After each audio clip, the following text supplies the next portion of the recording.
let's talk about our guest. Now, Claire Best has been on our channel before, and she is an absolute gold mine of information. She's an investigative reporter, an investigative journalist, and she has done a deep dive into this. When she reached out and was like, hey, Larry, did you know that FTX, Amber Heard, Michelle Dauber, and Title IX are all connected? Did you just say FTX?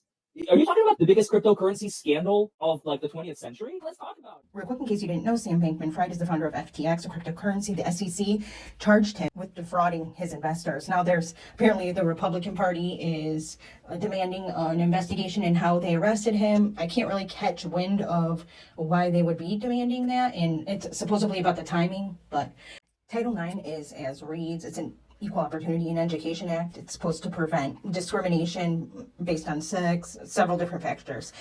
In May 2020, there were new regulations applied. They were given like a trustee, a process of like investigating claims or complaints, etc. And given you all know who Amber Heard is, last but not least is Michelle Dauber, who is a professor of sociology at Stanford. She also was a big opposer of Johnny Depp during and after the trial, even going so far as to criticizing the stenographer for meeting Johnny. Apparently, the stenographer was very friendly to all. She was interviewed by Law and Crime and said that she would have met Amber as well had she requested, but she hadn't. I replied to one of Dauber's tweets, but like many of Heard's supporters, she'd only respond to the really rude one. I said how I didn't think dragging the lady was fair or necessary, and how it couldn't possibly be that she was a small-town stenographer asked to meet Johnny Depp. But let's belittle her, try to make the world think she forgot her machine to corrupt the trial, and shame her for being human and excited to meet one of the biggest celebrities on earth, honestly. Now that you have a little backstory, move forward. She's super smart. She did her sleuthing and research. And I meant to do a video about this a couple months ago when I saw this video, but I didn't. However, I think the information is still extremely important to further spread. So here she is, without further ado. Hi, Claire. Hi, Larry. How on earth is FTX involved in all of this?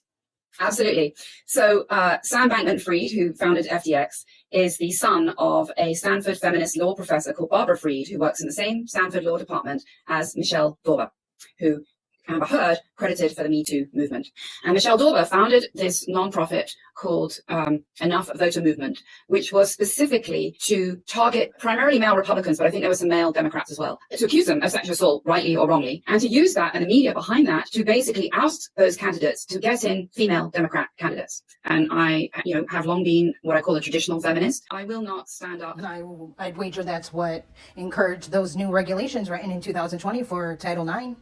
Don't know if that ties in, but how they read was as if it was like guidelines for dealing with complaints like that, as well as others, discrimination and stuff. And support false accusations that ruin people's lives, and they're raising money off it and they're getting votes for it. So going back to how does FTX play into all of this? Michelle Dauber started this Enough Voter movement, and around the same time, Sam Bankman-Fried started Alameda Research. So this is fall 2017. In 2018, his mother, the Stanford law professor, she started another nonprofit called Mind the Gap out of Stanford that was registered to Sam Bankman-Fried's parents' house on the campus at Stanford, and where he is allegedly now. Mind the Gap was a nonprofit that was supposed to guide big donors for the Democratic Party to specific campaigns.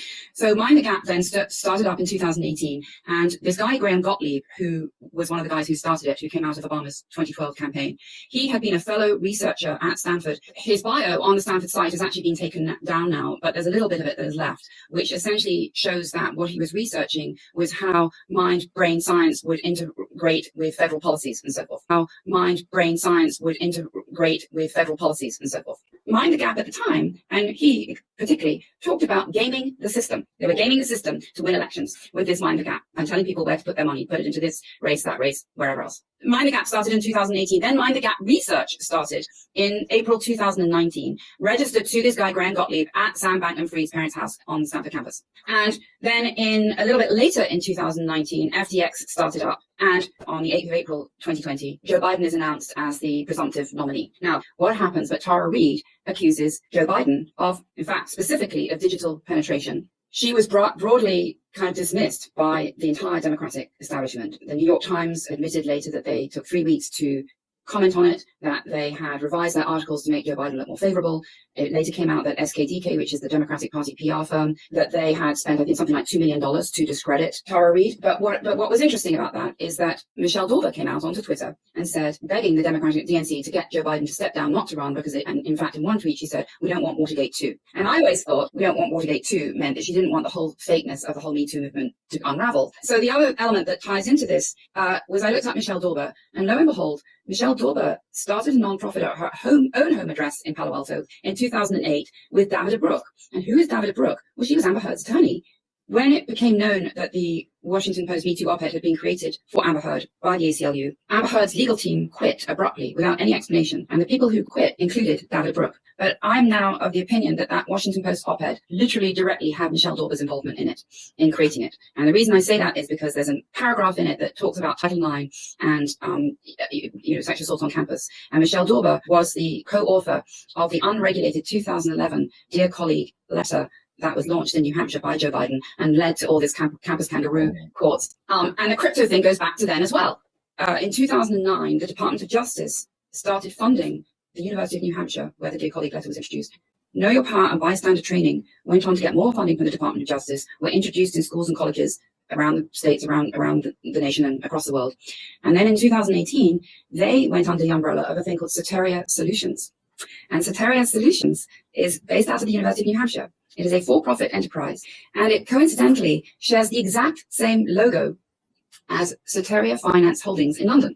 The Soteria Finance Holdings deals in Binance and Bitcoin, and it is owned by another company in Luxembourg that is owned by somebody called Steven Schwartzman in New York, who is BlackRock. Well, when I looked it up now, it appears that Schwartzman owns Soteria. Maybe I read it wrong. I'll put a screenshot of it on the screen, but if anybody understands and sees that I'm inaccurate, please tell me in the comments. I think he bought it in maybe 2020. I do believe they also have a Hong Kong location now. It is a different logo, same color scheme, but seems like it's the same purpose. And at the very bottom, it says Soteria Capital Holdings Limited. And Sam Bankman-Fried has been tied to BlackRock. So I would like to know if our public funds have gone to the University of New Hampshire via the Department of Justice that's being sold around the country, around the world, under Soteria. I can't say that it is. I just find it very curious. And now in London, in UK, they've introduced Operation Soteria, which is supposed to increase the successful prosecutions of sex offences. And it's like, I'm not interested in increasing or decreasing the prosecution of sex offences. What I'd like to see is a fair and just process, a due process. But what we're seeing is that, justice, more than ever, is being manipulated by the use of social media, by paid partnerships, this disgusting fusion between the Department of Justice and our education systems. Stanford right now is facing all sorts of ethical complaints. The Stanford Daily even admitted that they made a false statement about one of their professors for scientific discoveries that were false.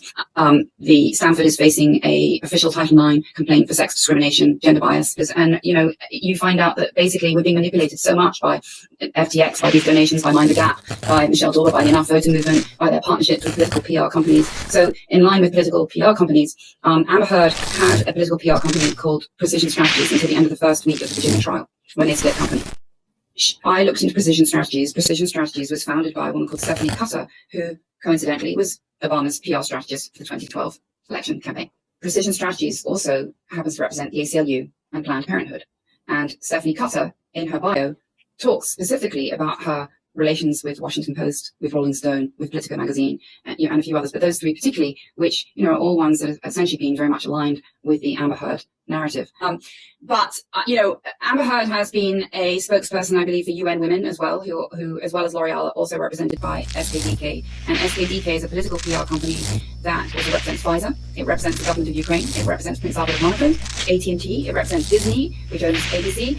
And they represent a non-profit called Vital Voices, which was founded by Madeleine Albright and Hillary Clinton in 1997 with money from the Clinton Foundation. And the Clinton Foundation was founded in part by Jeffrey Epstein. Jeffrey Epstein's survivors have actually been pushing for discovery on the Clinton Foundation, the Clinton Global Foundation, for how their money is spent. And then, as some people may have seen in the last few days, the Attorney General of the US Virgin Islands sued the bank JP Morgan, accusing JP Morgan of essentially being complicit in Jeffrey Epstein's alleged sex trafficking.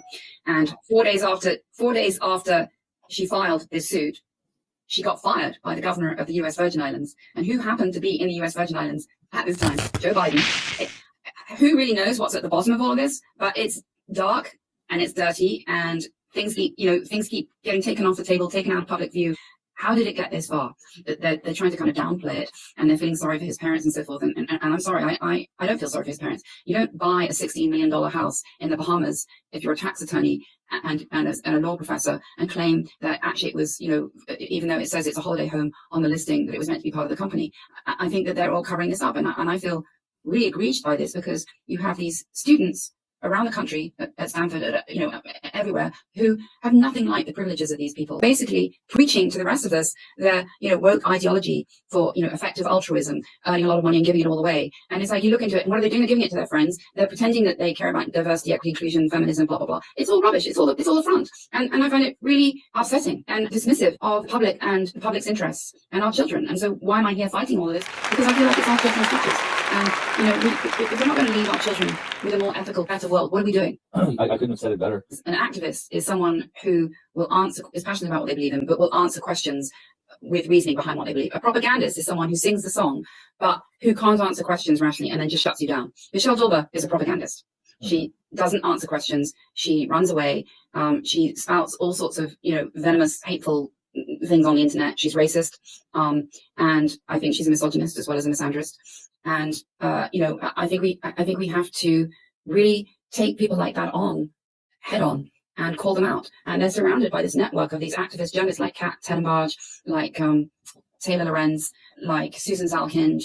That you can literally pull them out, and there's a whole list of these so-called activist feminist journalists. They're not activist feminists. They're not. I've seen Kat Tenenbaum, especially after the Depp trial, and she acts and speaks absurdly about things, and they actually set women's equality back. But of course, mainstream media praised them, and of course they supported Amber Heard. But we all know why now after watching this, don't we? And I hope you enjoyed this as much as I did. I know it was a lot of information. I tried to add pictures and different visuals so that you could follow along with everything, because it's a lot of information. I've watched it several times. I'm going to continue to look into several of the things that she shared, but I think her research was amazing, very important, and really gives insight into how things are reported and why sometimes you're like, how can they think like that? But money makes the world go round, I guess, and controlling the minds of the masses with money and with propaganda and with politics, and I won't go too far into it, but YouTube already gives me a hard time about monetizing, so if you liked the video, hit the like. If you haven't, consider subscribing. I'm going to try to branch off some of this information. There were a couple things that really caught my eye that I want to look further into, and I plan to do another video in the near future, not as long as this one took. I hope everyone has a great morning, afternoon, or night. Talk to you soon. And so they're propagandist feminist journalists, and they're tied into this network with these political PR companies, coming up with these narratives for Amber Heard. And the ACLU said in 2016, in summer 2016, in fact, that she had given her $3.5 million of the $7 million divorce settlement to the ACLU. The ACLU stated that. They knew that she hadn't. So the ACLU lied. The head of the ACLU, Anthony D. Romero, also comes out to Stanford Law School. Then she appears in November 2016 with Michelle Dauber to get the Women of the Year award for Emily Doe, aka Chanel Miller. I believe that due process, if we were ever allowed to have it, would reveal that Michelle Dauber is behind a ton of this.